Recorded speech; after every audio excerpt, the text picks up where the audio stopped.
सरकारी बस में आज आप बता दीजिए एक भी रेप हुआ हो कभी? उस दिन वो भांडा फूटा घर पे कि भांडा फूटा तो डर भी लगा कि पिटाई हो सकती है। आज के जो पेरेंट्स हैं मैं उनसे माफ़ी के साथ कहना चाहता हूँ, वो अपना फ़र्ज़ सही से नहीं निभाते हैं। मैंने जाके उससे कहा कि जनाब आप इंतहाई दर्जे के जो हैं चोर आदमी हैं। आज क्या होता है, और ये चीखे मार मार के तो प्रोग्राम शुरू किया जाता है, गीत में तेरे लिए जलते हैं जिसके लिए।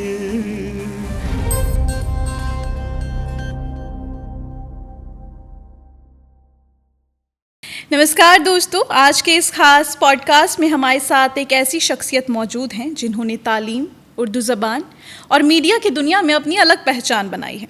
ये एक्स असिस्टेंट डायरेक्टर रहे हैं NIOS में, और उर्दू ज़बान के लिए इन्होंने कई अहम काम किए हैं। उर्दू के मशहूर स्कॉलर भी हैं, किताबें लिखी हैं, और रेडियो दूरदर्शन पर अपनी आवाज़ से जादू बिखेरा है। जी हाँ, आज हमारे मेहमान हैं डॉक्टर शुएब रज़ा ख़ान, और आज इनसे जानेंगे, इनसे मिलके इनकी ज़िंदगी के बारे में, एजुकेशन फील्ड के बारे में, उर्दू के ज़बान के बारे में, उसके महत्व के बारे में। और अब ज़्यादा टाइम वेस्ट नहीं करते हैं और अब जल्दी से इस पॉडकास्ट को शुरू करते हैं। और आज का हमारे पॉडकास्ट बहुत इंटरेस्टिंग होने वाला है क्योंकि इसमें मीडिया की भी बहुत सारी बातें कवर होने वाली हैं। तो सर, आपका बहुत बहुत स्वागत है हमारे पॉडकास्ट में। बहुत शुक्रिया अलीना जी। सर, जितना हमने आपके बारे में रिसर्च किया ना, वो बहुत ही मल्टी टैलेंटेड करियर और उसमें बहुत सारी चीज़ें हैं। तो मैं चाहूँगी कि हम शुरुआत करें, आपके बचपन से शुरुआत करें। जी, मैं अगर बचपन की बात करूं तो मैं अपने बचपन में उस वक्त के बच्चों में बहुत तेज़ और तर्रार किस्म का माना जाता था। मतलब आज के उसमें कहें तो टैलेंटेड। हाँ। क्योंकि मेरे वक्त में बच्चे बहुत डल होते थे। मुझे शुरू से ही जो है, हमारे घर में रेडियो वगैरह भी था। हाँ। और टेलीविज़न भी बहुत जल्दी आ गया था, तो मुझे ख़बरें सुनने का बड़ा शौक़ था। BBC वगैरह सुनता था मैं, और उसके अलावा फिल्में देखने का भी बहुत शौक़ था, लेकिन फिल्म तो देख नहीं सकते थे। वो जब टेलीविज़न आया था तो इतवार को फिल्म आया करती थी, तो हम देखते थे।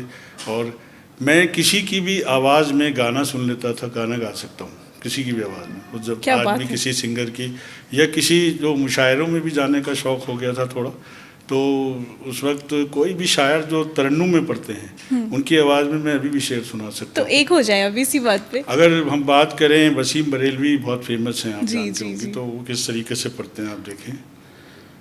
मासूमीद में डूबा कि तू बचा लेगा, मासूमीद में डूबा कि तू बचा लेगा, अब इससे बढ़कर मेरा इम्तिहान क्या लेगा।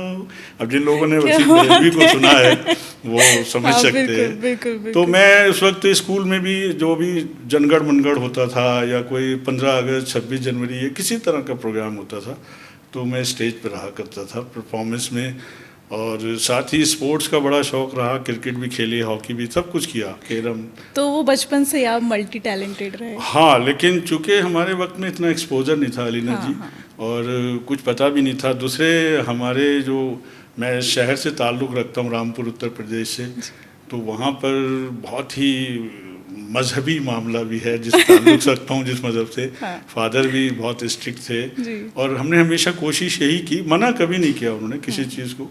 मॉडर्न तरीके से हमें पढ़ाया भी है सबको। ये भी बहुत बड़ी बात है। उस वक्त ज़माने में अगर हम में बात बच्चे नहीं पढ़ते थे, और हमें कभी नहीं कहा उन्होंने ये कीजिए वो कीजिए। यही कहा कि आप सच बोलिए, ईमानदारी से रहिए, और मज़हब में जो बातें बताई गई हैं उसको फॉलो कीजिए। हमने पूरी कोशिश की। मैंने एक्टिंग भी की है। अरे क्या बात। एक्टिंग भी मैं कर सकता हूँ। मैंने श्री राम में, और हमारे जो एक साथी आशुतोष जो अभी हैं चैनल पे, जी। हम दोनों साथी थे JNU में। अच्छा। तो हम दोनों ने बहुत साथ में एक्टिंग की है। लेकिन मीडिया में न जाने की वजह यही रही मेरी, मतलब एक्टिंग में या गाना गाने में, तो कि मैं ये चाहता था कि वालिद साहब को नाराज़ ना हो, कभी उनको अगर पता चल जाए। जी। मेरे घर वालों को बहुत बाद में मालूम हुआ होगा एक्टिंग का कि मैं गाना गाता हूँ, या रेडियो पे तो मैं 12-13 साल की उम्र से प्रोग्राम कर रहा हूँ, क्योंकि ऑल इंडिया रेडियो रामपुर में मौजूद है।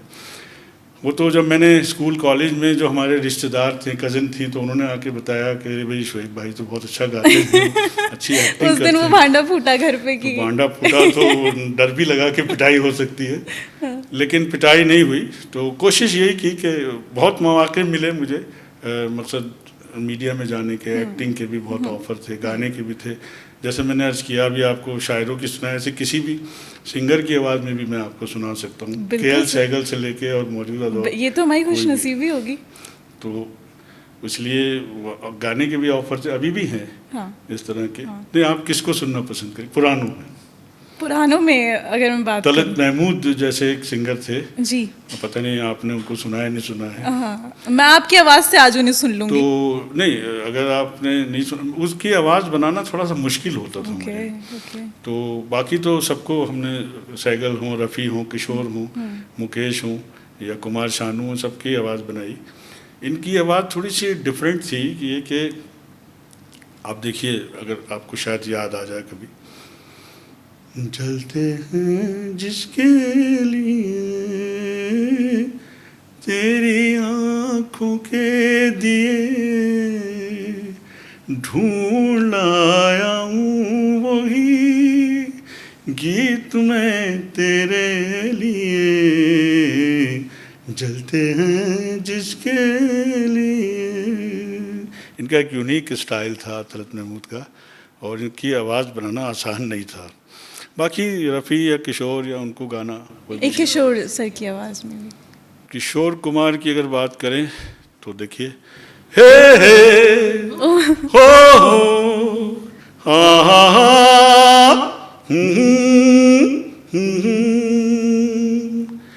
कोरा कागज था ये मन मेरा, लिख लिया नाम उस पे तेरा तेरा, कोरा कागज था ये मन मेरा, लिख लिया नाम उस पे तेरा। सर अभी अलग अलग आवाज़ों में गाना कैसे गाते, कैसे, मतलब ये बहुत बड़ी बात है, क्योंकि तो बिल्कुल अलग डिफरेंट हो गए तीनों, इसके सुर अलग हैं और सारी चीज़ें अलग हैं, तो वो ये चीज़ें बैलेंस कैसे होती हैं? मैंने और भी बहुत सी चीज़ें की हैं, जैसे पुराना जो सिंगर हैं, जब कोई नया गाना आता था स्टाइल में, कोई फास्ट गाना, जैसे हम पढ़ते थे तो उस ज़माने में एक फिल्म आई थी माधुरी दीक्षित की, धक धक करने लगा जैसे गाना था, तो उसको हमने JNU में कई अवार्ड उठाए हमने। अच्छा। वहाँ होली दिवाली पे महाचाट सम्मेलन होता है जी। तो उस दिन सब यूनिवर्सिटी बंद होती है जी। तो उसमें हम यही सब करते थे कि जो गाना है फास्ट सॉन्ग को बताते थे कि के.एल. सहगल कैसे गाएगा या रफ़ी कैसे गाएंगे। तो उस टाइम पे आपने कौन सा गाना गाया? उस वक्त का मुझे एक याद आ रहा है, एक गाना जब ये आया था कि धक धक करने लगा मोरा जियरा डरने लगा, सैया बैया छोड़ना, कच्ची कलियां तोड़ना, दिल से दिल मिल गया मुझसे कैसी ये है। अब इस गाने को हम बताते थे वहाँ कि सहगल अलग अलग सिंगर्स इसको कैसे, तो सहगल अगर इसको गाते हैं, पता नहीं है सहगल का स्टाइल तो आपने सुना नहीं है, बहुत पुराने सिंगर हैं, बट उनका स्टाइल ये था।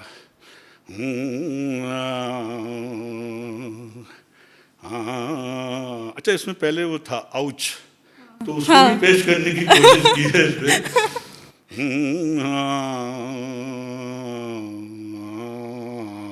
आउच धक धक करने लगा मोरा जियरा डरने लगा, सैया बैया छोड़ना, कच्ची कलियां तोड़ना, दिल से दिल मिल गया, तू है कैसी ये दिलरुबा, क्या लगती है वारे वाह। क्यों बात है, आई एम अमेज्ड सीरियसली। तो इससे हमें ये तो पता लग रहा है कि आपके कॉलेज टाइम में फैन फॉलोइंग तो बहुत होगी, मतलब आप लड़कियों से घिरे रहते होंगे, इस बात में कोई शक नहीं है। बस इसी वजह से घर में अभी भी पिटाई होती है।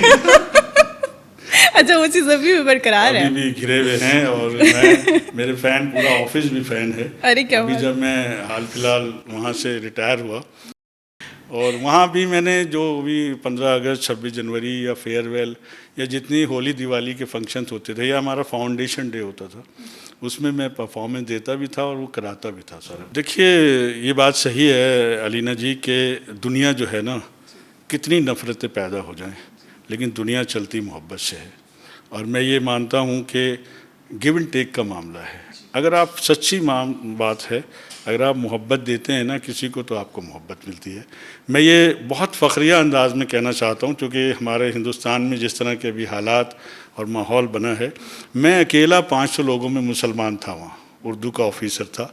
499 498 लोग हमारे हिंदू भाई थे वहाँ, लेकिन इतनी मोहब्बत मुझे उन्होंने दी है, इतनी मोहब्बत दी है, मैं भूल नहीं सकता। किसी ने मुझसे कहा कि हम आपको बड़ा मिस करेंगे।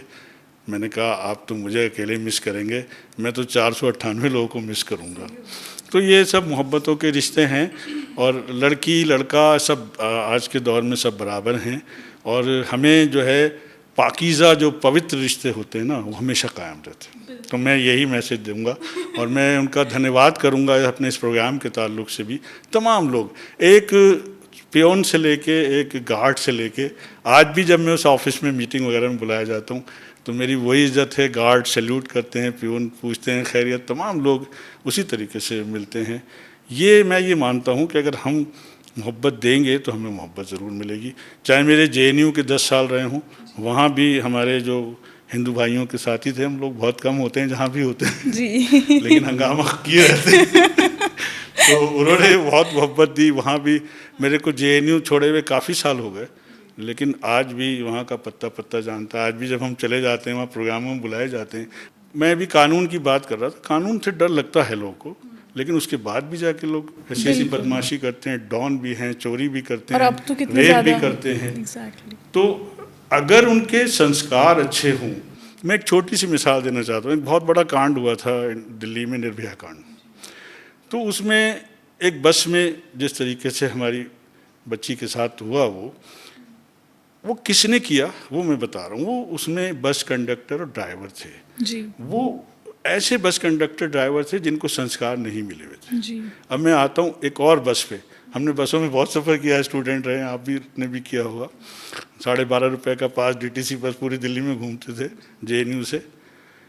सरकारी बस में आज आप बता दीजिए एक भी रेप हुआ हो कभी? रीज़न, ड्राइवर कंडक्टर दोनों पढ़े लिखे होते हैं और दोनों संस्कारी होते हैं और उनको अपनी जिम्मेदारियों का पता होता है कि मेरी ये नौकरी है और मेरी क्या जिम्मेदारी है। मैंने आज तक, बरसों हो गए दिल्ली में रहते हुए, कभी नहीं देखा कि किसी DTC बस में या सरकारी बस में किसी बच्ची के साथ गलत हुआ हो, और न वो होने देते हैं। अगर कुछ होने वाला भी हो रहा है, कोई दूसरे जो तत्व होते हैं, एलिमेंट होते हैं, वो करना चाहते हैं, तो बस कंडक्टर और ड्राइवर गलत नहीं होने देता। तो देखिए, संस्कारों का बड़ा असर होता है। तो मतलब ये संस्कारों में इतना डिफरेंस आता क्यों है? क्योंकि जैसे मुझे पर्सनली जैसे ये नहीं लगता कि अब जैसे उस लड़की के साथ जो भी हुआ वो उससे ज़्यादा घिनौनी चीज़ और क्या होगी, है ना? तो कोई पेरेंट अपने बच्चे को कैसे ऐसे बड़ा करेगा कि मुझे नहीं लगता कि कोई पेरेंट ऐसे बोलेगा कि तुम ऐसे करो। आज के जो पेरेंट्स हैं, मैं उनसे माफ़ी के साथ कहना चाहता हूँ, वो अपना फ़र्ज़ सही से नहीं निभाते हैं। जैसे मैंने बताया कि मेरे पेरेंट्स आज भी नहीं हैं, तो हम डर के मारे, और जो उन्होंने हमें तरबियत दी थी, उन्होंने बाकायदा तरबियत दी थी। मेरे फादर से जब मैं PhD कर ली थी मैंने, और तब भी मेरी हिम्मत नहीं थी कि उनसे आंख मिला के बात कर सकता हूँ। वालिद साहब से ऐसी बात हो रही थी कि साहब अगर कोई हमें तकलीफ़ देता है तो ज़रूर उसका बदला उसे बताना चाहिए। कि उन्होंने कहा नो, बिल्कुल नहीं, उस शख्स को भी तुम्हें तकलीफ़ नहीं देना है जिसने तुम्हारे साथ गलत किया है। और मैंने इतने बरस नौकरी की है और मैं कह सकता हूँ अल्हम्दुलिल्लाह मेरी कलम से, मेरी ज़ात से किसी को नुकसान नहीं पहुँचा। ये सिर्फ मेरे फादर की दी हुई तरबियत की बात थी, वरना मैं ज़रूर नुकसान पहुँचाता, क्योंकि मेरे दिमाग में ये चल रहा था। और जैसे ही मैंने उनसे डिस्कस किया और उन्होंने कहा कि नो, बिल्कुल नहीं। मैं बहुत इंस्पेक्शन किए, बहुत सेंटर बनाए हमने, उन्होंने कहा कि नहीं, आपको रिश्वत नहीं लेनी है किसी तरह से। मैं कई बार आया, रामपुरी चला गया इंस्पेक्शन करके, आसपास का होता था, और मेरे हाथ में कुछ हुआ तो उन्होंने देखा ये क्या है, हमने कहा साहब वो चलते वक्त उसने दे दिया। क्यों लिया? हमने कहा बिल्कुल नहीं ले रहे थे। एक वाकया ऐसी सुना सकता हूँ मैं कि मैं एक जगह इंस्पेक्शन करने गया बरेली, तो मैं रामपुर आ गया जी। तो चलते वक्त उसने मुझे एक पैकेट दे दिया स्कूल वाले ने। तो हमने कहा कि नहीं हम तो ले नहीं सकते ये। तो वो क्रिश्चियन थे वो, तो उन्होंने कहा हम जानते हैं आपके प्रॉफिट मोहम्मद साहब को भी जानते हैं, हमने पढ़ा है उनको, वो गिफ्ट कभी मना नहीं करते थे। मैंने कहा हाँ गिफ्ट तो मना नहीं करते थे, मैं ये उसके एवज में नहीं दे रहा हूँ आपको, मैं गिफ्ट के तौर पे दे रहा हूँ। तो मैं ले आया तो मैंने वालिद साहब को बताया कि ये उसने ये वाकया मुझसे कह के कि उस शख्सियत का नाम ले दिया, उस पर्सनालिटी का। तो कहने लगे अच्छा फिर ठीक है। तो ये हमने बहुत कुछ, मैं बता रहा हूँ मेरी उस उम्र में भी तरबियत हुई है कि जब मैं 25 साल का था, 30 साल का था, उस वक्त तक वो हयात थे, 30-35 साल की उम्र तक। मैं जा रहा था स्टूडेंट लाइफ में, कराची जा रहा था मैं। तो उस वक्त मैंने यहाँ से ट्रेन चलती थी पुरानी दिल्ली से, तो एक ट्रेन ली, वो उसका फिर रास्ते में इमिग्रेशन हुआ, और इमिग्रेशन से तो मैं निकल गया, मैंने पैसा कोई नहीं दिया, उनको समझा दिया कि हमारे हिंदुस्तान में अगर पैसा देते हैं तो रसीद देते हैं। लेकिन जब मैं लाहौर में पहुंचा और वहाँ से मुझे कराची के लिए ट्रेन लेनी थी, तो उसमें इंडियन कोटे में रिजर्वेशन मिलता था। अच्छा। तो मैंने उसी वक्त पैसे चेंज कराए थे, और मुझे खिड़की पे टिकट लेने जब गया तो उसने मुझसे कहा लाओ सब दे दो पैसे। मैं कितने का टिकट? सब दे दो। अब इतने थके हुए होते हैं आप, काफ़ी घंटे का सफ़र, रात में जागना सोना, तो मैंने दे दिए। उनने गिन के मुझे वापस किए, बोला पहले रिजर्वेशन करा लो। हमने कहा भाई टिकट तो बोले नहीं। अब जब हम गए वहाँ रिजर्वेशन पे तो उसने कहा टिकट लेके आओ, जाहिर सी बात है। खैर वो टिकट ले के हमने और रिजर्वेशन कराया। जब हमने काउंट किया तो उसमें 100 रुपये कम थे। अच्छा। मैंने जो पैसे चेंज कराए थे, मुझे समझ आ गया कि खिड़की वाले ने, हमने कहा मिलेंगे तो नहीं, लेकिन अच्छी उर्दू में इसको थोड़ा बता दिया जाए कि हम हिंदुस्तानी कैसे होते हैं। तो मैंने जाके उससे कहा कि जनाब आप इंतहाई दर्जे के जो हैं चोर आदमी हैं, क्या हम तासुर लेके जाएंगे अपने मुल्क हिंदुस्तान में कि आप चोर हैं, सही बात, आप बेईमान हैं? अरे क्या कह रहे हैं आप? मैंने कहा नहीं, आपने 100 रुपये इतनी सफाई से मेरे मार दिए हैं, क्या है, मैं एक तालिब इल्म हूँ। और उसने 100 रुपये अलीना जी दे दिए। और ये वाक़या जब मैंने कराची में सुनाया तो लोग इस बात के लिए ताज्जुब नहीं कर रहे थे, बल्कि इस बात के लिए ताज्जुब कर रहे थे कि दे कैसे दिए।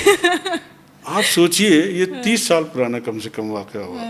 मैं आज भी प्राउड से कह रहा हूँ बैठ के, हाँ, मैं मेट्रो में मेरे साथ 5 बार ऐसा हुआ, या मैं स्टेशन पे खिड़की पे, मेरे मुल्क में आज भी मेरे 5 रुपए अगर रह जाएं तो खिड़की वाला देने की कोशिश करता है। मेरे कई बार 500 का नोट दिया, 300 का वो कार्ड रिचार्ज करा के हम गए और 200 भूल गए तो आवाज़ दे के किसी को पकड़वा के दिया। ये मैं प्राउड करता हूँ अपने कंट्री पे। और कराची में डकैत लोग बैठे हैं, हम सुई से लेके हवाई जहाज़ तक बनाते हैं, और उनके यहाँ सब बाहर से बन के आता है। वो खाली शोबाजी, और उनके यहाँ क्लास सिस्टम बहुत है। आपने अगर उनके सीरियल देखे हों तो आपको लगेगा उन पर बड़ा प्राउड करते हैं, क्लास सिस्टम बहुत है। हमारे यहाँ नहीं है। पहले कभी होता था higher class, middle class, lower class, लेकिन उनके यहाँ एक क्लास है। हायर क्लास पसंद ही नहीं करता मिडिल को, और मिडिल क्लास लोअर को पसंद नहीं करता। लेकिन ताज्जुब की बात यह है कि वो कंटेंट हिंदुस्तान में बहुत चलते हैं, लोग पसंद करते हैं। अब पाकिस्तानी सीरियल की बात अगर मैं करूँ तो पाकिस्तानी सीरियल मैडम पसंद करने की वजह यह है कि हमारे यहाँ ना सास बहू कुछ ज़्यादा कर दिया, उसकी वजह से। और हमारे यहाँ जो है झिलाते बहुत हैं, माफ करना मैं ऐसी बात कह रहा हूँ, एक चीज को वो झिक झिक झिक सालों तक चलता है वो। ये उनके 33 एपिसोड होते हैं और पूरी बात, और उनके यहाँ एक सबक आमोज होते हैं, मैसेज होता है, लेसन होता है। मैंने बहुत से रियल के देखे उनके। हमारे यहाँ कोई चीज़ क्यों शुरू हुई है, क्यों ख़त्म हो गई है, पता नहीं। अभी हम मीडिया में देखते हैं, माफ़ कीजिए, एक डिस्कशन शुरू होता है, लोग शोर मचाते हैं। हमने हज़ारों सेमिनार अटेंड किए मैडम। सेमिनार किसी मकसद के तहत होता है, डिस्कशन किसी मकसद के तहत होता है, और फिर लास्ट में उसका कंक्लूजन निकाला जाता है। मैं एजुकेशन से ताल्लुक़ रखता हूँ, तो हम लोग तो मीटिंग और कॉन्फ्रेंस सेमिनार करके ही पूरा सिस्टम चलाते हैं हमारे कंट्री में। तो अगर हम लड़ाई लड़ने बैठ जाएं, अब हमने एक NCERT से प्रोफेसर बुला रखा है, एक JNU से, एक जामिया से, तो हम बुला के उससे झगड़ा करेंगे या मसले का हल निकालेंगे? मैं चैनल पे देखता हूँ एक उन्होंने मौलवी साहब बुला रखे हैं, एक पंडित जी बुला रखे हैं, कोई बुला रखा है, उसके बाद वो झगड़ा लास्ट तक भी उसका कोई हल तो नजर आता समझ नहीं आता है कि क्यों शुरू किया था और क्यों खत्म कर दिया। और इनफैक्ट मुझे लगता है कि इन चीज़ों से इमेज और ख़राब होती है, जो इंसान आ रहा है उसकी भी और जो इंटरव्यू कर रहा है उसकी भी, और ओवरऑल अगर देखे जाए तो मीडिया की। देखिए बामकसद चीज़ें होनी चाहिए। कोई भी चीज़, आज आप मेरे से कोई बात कर रही हैं, आपने बता दिया, चलिए आपकी मोहब्बत है कि मैं इतनी प्रतिभाएं हैं, ये जो भी है वो तो लोग जानते हैं, लेकिन किसी मकसद के तहत बुलाया ना आपने। अब मैं यहाँ आके आपसे झगड़ा करने लगूँ बिल्कुल, तो क्या फ़ायदा होगा इस प्रोग्राम का। आज हम कोई बात कर रहे हैं, हमारी बातों से हमारे सुनने वालों को, हमारे देखने वालों को अगर फ़ायदा नहीं होता है तो मैं सोचूंगा आइंदा कभी नहीं जाऊंगा किसी टीवी प्रोग्राम में। आज की मीडिया वर्ल्ड को अगर हम कंपेयर करें ओल्ड मीडिया से, तो देखिए शुरू में तो एलिना जी इस पे टीआरपी के चक्कर में ये सब हुआ तमाशा, लेकिन अब मुझे जो लगता है, एक तो ये है कि आज के लोगों को जो है समझना चाहिए कि मीडिया जो है एक डेमोक्रेसी में एक पिलर का काम करता है, चौथा स्तंभ कहा गया है, और वो समझ नहीं रहे हैं जो लोग आग से खेल रहे हैं कि इस तरह की चीज़ें जो, और ये आज समाज में और मुल्क में माहौल ख़राब करने का रोल उन्हीं ने किया है, बता दूँ। और एक और माफ़ कीजिए, पर उनके ऊपर भी तो प्रेशर हो सकता है अगर हम देखें तो। बहुत सी बातें हैं की तरफ हम जाना नहीं चाहते कि किसका प्रेशर कहाँ है। हाँ। देखिए हर जगह एक आइडियोलॉजी तो होती है। पहले कोई मैगजीन निकलती थी या कुछ होता था, मान लीजिए दूरदर्शन ही है, दूरदर्शन एक सरकारी चैनल है, लेकिन मैडम मैं बता रहा हूँ कोई भी खबर आती थी, अब देखिए दो गुटों में झगड़ा होता था, पहले तो इतने राइट्स में भी तो बिल्कुल नहीं होते, तो वो कहते थे खबर क्या होती थी वो सुन लीजिए, मुझे आज तक याद है वो खबरें, दो समुदाय के बीच झगड़ा हुआ और स्थिति तनावपूर्ण है लेकिन नियंत्रण में, दैट्स ऑल। अच्छा 5 लोग जख्मी हो गए, एक की डेथ हो गई, बहुत अगर कुछ हुआ तो। अभी तो सीधे बोलता है हिंदू मुसलमान, उसने उसको मार दिया, ये कर दिया, कभी नहीं बोला, दूरदर्शन ने कभी नहीं बोला। आपने दूरदर्शन में भी काम किया है, बहुत काम। तो रेडियो का एक्सपीरियंस कैसा रहा? देखिए जब हम लोग प्रोग्राम करते थे उस वक्त हमारी स्थिति तो शाहरुख खान जैसी थी, मेरा नाम भी एसआर के शोएब रज़ाकार। तो हम जब प्रोग्राम करके आते थे तो उस वक्त तो मोबाइल वगैरह था नहीं, अगर हम बात करें 20-25 साल पहले की, तो जब आते थे उसमें ड्यूटी रूम में आते थे तो लैंडलाइन पे फ़ोन आने शुरू हो जाते थे, लड़कियां ज़्यादा होती थी तो आपने बड़ा अच्छा प्रोग्राम किया, बड़ा अच्छा बोलते हैं, बड़ा ये करते हैं, तो उस वक्त एक बहुत क्रेज़ था। हाँ। अच्छा वो सीक्रेट भी था, पहले तो बहुत से लोग छू के देखते थे, अगर एलिना जी प्रोग्राम कर रही हैं टीवी पे तो कुछ आपको अलग ही समझता था कि हाँ, कुछ पता नहीं है कहाँ से चांद पे से उतर के आई, तो कोई तो आके छू के देखता था कि ये आप रियल हो, मतलब रियल हैं या कि मोम के बने हुए हैं। तो एक क्रेज़ था उस ज़माने में, और एंकर की भी बड़ी वैल्यू होती थी, और फिर एफएम भी शुरू हुआ हमारे सामने, एफएम का बड़ा क्रेज़ था। अब क्या हो गया, अब एक बिजनेस हो गया है, पहले एक एंटरटेनमेंट था और इस तरीके का था कि इंफॉर्मेशन थी। हाँ, रेडियो शुरू किया गया था या टेलीविज़न शुरू किया गया था, तो शुरू में तो यही था कि इंफॉर्मेशन पहुंचाना है, एंटरटेनमेंट, और जो हुकूमत की पॉलिसीज़ होती थी या पार्लियामेंट में जो कुछ होता था उनकी अलग से खबरें जाती थी पार्लियामेंट की, तो उसका एक मकसद था। अभी तो समझ नहीं आता, रेडियो बेचारा अभी भी उसी रफ्तार से चल रहा है, इसलिए ख़त्म है। आप सुनती हैं रेडियो? बहुत नहीं, मेरे पापा सुनते हैं। नहीं, फासलाती निज़ाम तालीम अगर हम पीछे जाएं, आप देखिए पहले बादशाहों के, राजाओं के बच्चे घर से निकल के खानकाहों में, मठों में जाके पढ़ते थे। हाँ। राजा भी भेजता था बच्चों को, तरबियत की बात कर रहा था, महल में कोई नहीं रखता था। देखिए महल में वो चाहता तो 10 टीचर ला के रख देता, या अंडानी अंबानी या जो भी बड़े बड़े लोग हैं अपने घर में स्कूल खोल देते, लेकिन सबके बच्चों ने, मेरी बेटी एक छोटी है, उसने एक दिन कह दिया मैं स्कूल नहीं जाऊंगी, तो मुझे एलिना जी उसकी काउंसलिंग करनी पड़ी और यही सब बातें की मैंने। हमने कहा स्कूल जाना ही होता है, स्कूल डिसिप्लिन सिखाता है, लेकिन डिस्टेंस एजुकेशन में जैसे पहले घर छोड़ के जाते थे लोग, अब गवर्नमेंट ऑफ इंडिया ने आपके घर पे तालीम का इंतज़ाम कर दिया, आपको कहीं जाना नहीं।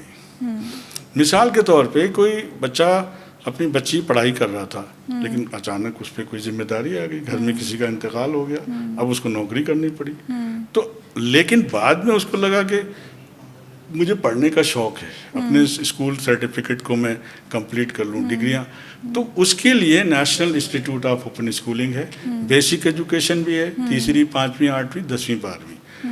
नेशनल लेवल पे 3 मीडियम है, इंग्लिश, हिंदी, उर्दू, और न सिर्फ ये लैंग्वेज बल्कि तमाम सब्जेक्ट की किताबें हिंदी में मौजूद हैं, उर्दू में मौजूद हैं। अगर कोई स्टूडेंट कहता है कि काश physics, chemistry, math, biology, science, business studies, computer और इंट्रोडक्शन टू लॉ और लाइब्रेरी उर्दू में होता तो काश मैं पढ़ लेता है। आपके सामने ही बैठा है बंदा जिसने ये सारे सब्जेक्ट की किताबें 10वीं 12वीं और वोकेशनल कोर्सेज हैं। तो नेशनल लेवल पे हमारे यहाँ 10वीं 12वीं में कोई शख्स हिंदी मीडियम में, अंग्रेज़ी मीडियम में, उर्दू मीडियम लेकर उसको उसी मीडियम की किताब मिलेगी और उस मीडियम में इम्तिहान होगा। पेपर भी उसका अगर उर्दू मीडियम में लिया है तो उर्दू में आएगा, हिंदी में, और रीजनल लैंग्वेजेस में है। अगर बंगाली में है, मलयालम में है, गुजराती में है, तो वो भी वहाँ मौजूद है, आपने जिस मीडियम में लिया है। तो ये इतनी अच्छी फैसिलिटीज़ गवर्नमेंट ऑफ इंडिया ने दी है और इसमें आज़ादी दी है। आप जब एडमिशन ले लेते हैं तो आपका एडमिशन 5 साल के लिए हो जाता है। बज़ाहिर 1 साल में आप 10वीं कर सकते हैं, लेकिन आप 5 साल में भी कर सकते हैं। आपने एडमिशन लिया, आप तैयारी कर रहे हैं, नहीं तैयारी हुई इम्तिहान के वक्त, छोड़ दीजिए, नहीं छोड़ दीजिए, अगली बार दे दीजिए। आपका एडमिशन है, या आपने एडमिशन दिया, 5 सब्जेक्ट आपने दिए, लेकिन किसी वजह से आपने 3 फेल कर दिए, 2 पास कर लिए, तो ये जो 2 पास किए हुए जमा रहेंगे आपके। फिर 3 का इम्तिहान दे दीजिए, फिर आपने 2 पास कर लिए, फिर 1 का इम्तिहान दे दीजिए। तो इससे बच्चा फ्री नहीं हो जाएगा कि हाँ मैं तो कब तक भी कर लूँ और मेरी हो जाएगी? मुझे लगता है उस पर फिर प्रेशर वो शायद नहीं रहेगा कि हाँ मुझे निकालना ही निकालना। मैडम ये फ्री उन्हीं बच्चों के लिए तो रखा ही गया जिनके साथ परेशानियां, वो कैसे भी करके एजुकेशन कंप्लीट कर लें, जिनके साथ परेशानियां हैं। देखिए मैंने कहा ना कि जो बच्चे पहले से इस लायक हैं कि उनके माँ बाप फीस जमा कर सकते हैं, उनको तो कोई दिक्कत ही नहीं है, उनका समय पे एडमिशन होता है, वो पढ़े ना पढ़े, ट्यूटर लगाने के बाद भी ना पढ़े, उनके माँ बाप पढ़ाते रहते हैं। एक बहुत अच्छा सवाल और निकल आया आपकी बात से। देखिए जो स्लो लर्नर भी होते हैं हमारे यहाँ, हाँ बिल्कुल होते और हैं। कमज़ोर बच्चे जिन्हें हम कहते हैं वो स्लो लर्नर होते हैं। हमारे यहाँ ना लफ्ज़ों से बहुत खेला गया है।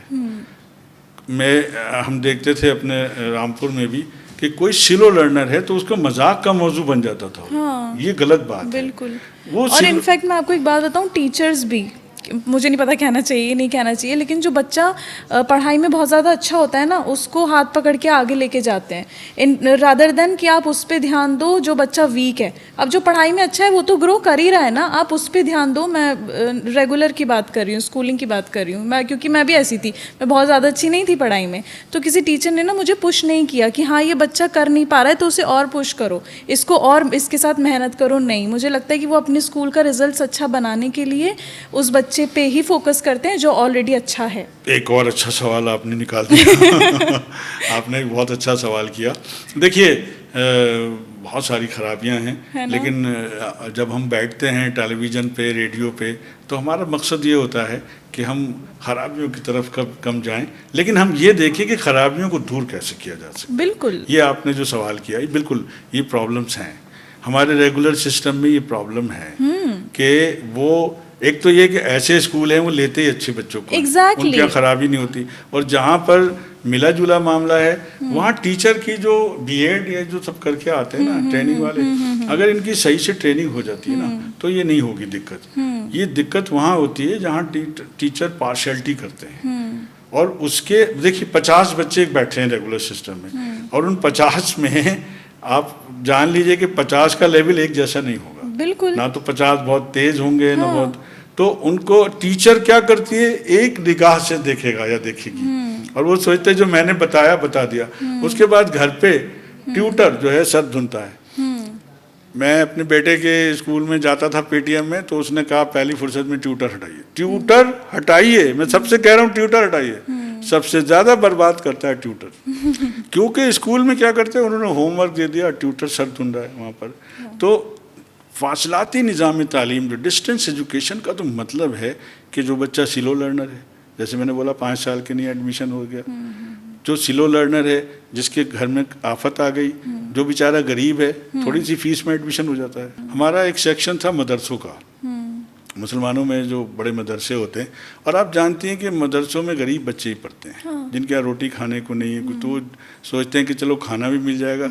और वहाँ टोटल जो थी मजहब की तालीम होती थी, दीनी तालीम जिसे कहते हैं। जबकि मैं ये क्लियर कर दूँ, दीन में दुनिया दोनों होता है। लोग ये समझते हैं खाली दीन का मतलब नमाज, रोज़ा, हदीस। नो। मैंने जब NIS ज्वाइन किया तो मैंने इस सेक्शन को पकड़ने की कोशिश की।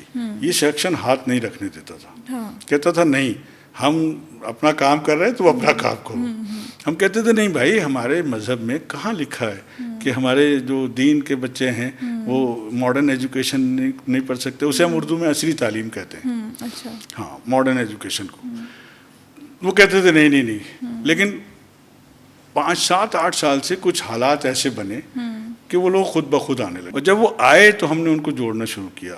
आज पूरी इंडिया के मदरसे के बच्चे, मैं आपको बता रहा हूँ, 50-60 हज़ार तो अभी मैंने ही एडमिशन करा के आया हूँ पूरा ऑल ओवर इंडिया, और कई लाख बच्चे उससे फ़ायदा उठा चुके हैं। इस वक्त की सबकी मदरसों की नज़र, रीज़न यही है कि ये बच्चे भी अपनी दीनी तालीम पढ़ रहे थे, तो इनके पास वक्त नहीं था मॉडर्न एजुकेशन स्कूल जाने के लिए। तो इनके जो बड़े इदारे हैं, मोहतमिम हैं, मौलवी हैं, महमूद बंदी साहब वगैरह हैं, इन्होंने उनके यहाँ हर मदरसे में एक पोर्टल लगाते, वो लगा के पैनल लगा के मदरसे में, और ऑनलाइन शिक्षा दे रहे मदरसे के लोगों को, और NIS से एडमिशन करा रहे। मौलाना आज़ाद, मैंने जैसे बताया, उर्दू के लिए है, हिंदी, इंग्लिश, उर्दू तीनों मीडियम पढ़ा रहा है हमारा ये इंदिरा गांधी। तो सबकी मान्यता है हर जगह। हाँ, एक सवाल आपने किया था मान्यता, ये सवाल अक्सर लोग करते हैं। सबको मुझे लगता है बहुत ज़्यादा डाउट है, क्योंकि आप CBSE से पास आउट हो गए तो हाँ ठीक है, मुझे जॉब मिल जाएगी, या यूनिवर्सिटी देखती है कि वो भाई CBSE है, CBSE बोर्ड है, ये वाली बात आ जाती है। तो कहीं ना कहीं ये वाले जो बच्चे होते हैं NIOS और ये सारे जो होते हैं प्राइवेट, तो इनको भी सेम मान्यता है? बिल्कुल, आपका दुरुस्त सवाल है। देखिए, मान्यता तो इसलिए है कि गवर्नमेंट ऑफ इंडिया का वो इदारा है। मिनिस्ट्री ऑफ एजुकेशन से जामिया मिल्लिया इस्लामिया भी चलती है, JNU भी चलता है, दिल्ली यूनिवर्सिटी भी चलती है। मिनिस्ट्री ऑफ एजुकेशन से CBSE भी चलता है, और मिनिस्ट्री ऑफ एजुकेशन से NIS भी चलता है, तो मान्यता क्यों नहीं होगी? और उसके गजट में क्लियर लिखा है। तो सर, अब अपने लास्ट सेगमेंट की तरफ चल देते हैं। जैसे कि मैंने आपको बताया कि मैं चाहती हूँ कि हम एक रैपिड फायर करें, तो मैं आपको एक शब्द दूंगी, उस शब्द को सुन के आपके दिमाग में जो आए आप बस वो बोलना। आपको टाइम नहीं लेना है, आपको फ़ौरन से बताना है, ठीक है? तो हमारा पहला शब्द है उर्दू। उर्दू एक बहुत ही खूबसूरत ज़बान है, और ये तमाम जो हमारी हिंदुस्तानी ज़बानें हैं उसमें बहुत ही मोहब्बत वाली, प्यार की ज़बान है। अच्छा, अब ये तो हो गया सेंटेंस। अब मैं आपको एक वर्ड दूंगी, उससे रिलेटेड आपको सिर्फ वर्ड बोलना है। ज़रूरी नहीं है कि वो उससे रिलेट हो, बस उस वर्ड को सुन के आपके दिमाग में जो वर्ड आए आप वो बोलना। किताब। मतलब किताब के बदले में क्या बोलना है? आप इस किताब को सुन के आपको क्या दिमाग में आ रहा है?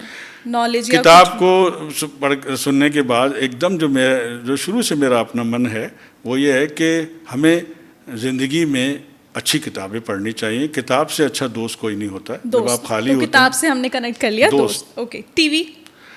टीवी जो है बेहतरीन ज़रिया है एंटरटेनमेंट का, तो है ही, आजकल तालीम का भी, ऑनलाइन क्लासेस करने के लिए भी बेहतरीन ज़रिया है। ओके। रेडियो, जहाँ आपने काम किया। रेडियो, एक ज़माने में रेडियो का बहुत अहम रोल रहा है, और रेडियो से न सिर्फ ड्रामे और टॉक्स और इंफॉर्मेटिव प्रोग्राम हुए हैं, बल्कि एंटरटेनमेंट भी हुआ है। लेकिन रेडियो से अपने बातों को, हम अपने एक कंट्री की बात भी दूसरे कंट्री भी पहुंचाते थे। हमारे पास एक एक्सटर्नल सर्विस डिवीज़न था इंडिया में, है अभी भी, तो उसमें हर ज़बान में प्रोग्राम होते थे, सिंधी में भी और दूसरी ज़बानों में।